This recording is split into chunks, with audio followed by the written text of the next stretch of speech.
এবং যে দরবারে বসে আজকে ইমাম পরিষদ নিয়ে আলোচনা করছি সে ইতিমধ্যে আপনাদের বক্তব্য চলে আসছে, আর আজকে আপনারা কেন এখানে বসেছেন সেই বিষয়টাও আমাদের নেতৃত্ব আলোচনা করেছে। এই জায়গাটা বলতে পরিষ্কার থাকতে হবে, এটা খুব সহজভাবে কথা বলেছে। আমাদের কোনো গ্রুপ নেই, কি গ্রুপে আছে সাহেবদের মধ্যে ভাগ আছে, ভাগ থাকলে কিন্তু মুসলিমদেরও ভাগ হয়ে যাবে, ঠিক কিনা? মুসলিমদেরও ভাগ হয়ে যাবে।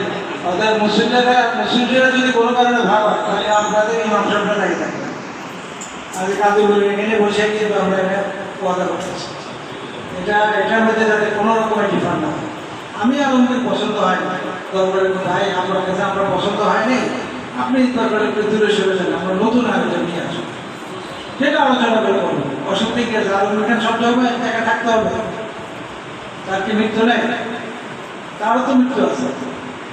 তো মৃত্যুর আগেই যদি আমাকে এখান থেকে জায়গা ছেড়ে দিতে হয়, আরেকজন নেতা যদি আমাদের তৈরি করতে হয়, এটাতে কোনো রকমের দ্বিধাগ্রস্ত করতে নেই, আমরা সেটা দিয়ে করবো। এখানে দুইটা প্রস্তাবনা আসছে, দুইটা অবস্থা আমাদের পক্ষ থেকে আসছে। আবু হিসাব বলতে গেলে হারিয়ে আছে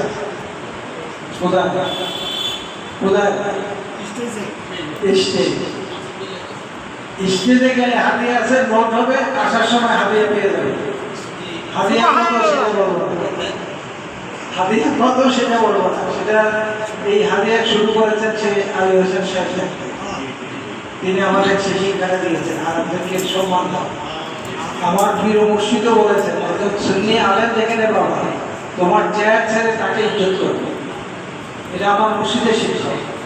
তো আমরা সুন্নি ইমামদেরকে অবশ্যই যত টাকা পাই আল্লাহ আমাদের যতটুকু নসিব করে আমরা হারিয়ে দেওয়ার চেষ্টা করি।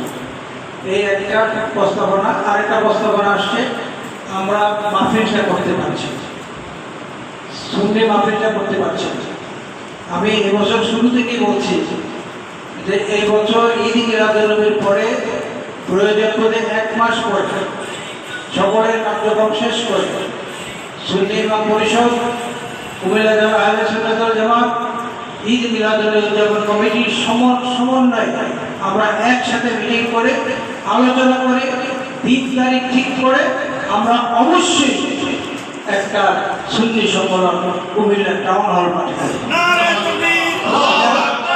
আমার রাসূল করিম সাল্লাল্লাহু আলাইহি সাল্লাম তাদের কদমে যেহেতু ওয়াদা করেছি, ওয়াদাটা যাতে বরকরার না হয়, ওয়াদাটা যাতে বরকরার না হয়, আমি আপনাদের কাছে দোয়া চাই আমরা যেন সুন্দরভাবে আমাদের এই সুন্নি মাহফিলটা যেন করতে পারি। আর সুন্নি আমাদের আহলে সুন্নাত ওয়াল জামাত হাজির করছে, হাজির করে আমরা তো চাই তারা আহলে সুন্নাত ওয়াল পথে থাকে, আর আহলে সুন্নাত ওয়াল জামাত দেখবা আর নবীরে মানা, এই আহলে সুন্নাত ওয়াল জামাতকে আমরা বিশ্বাস করি, ঠিক কিনা? আহলে সুন্নাত ওয়াল জামাত যদি করো আমার নবীকে ঠিক করে না, নবী মানা হয়নি খোদা মানা হবে, এটা পরিষ্কার কথা।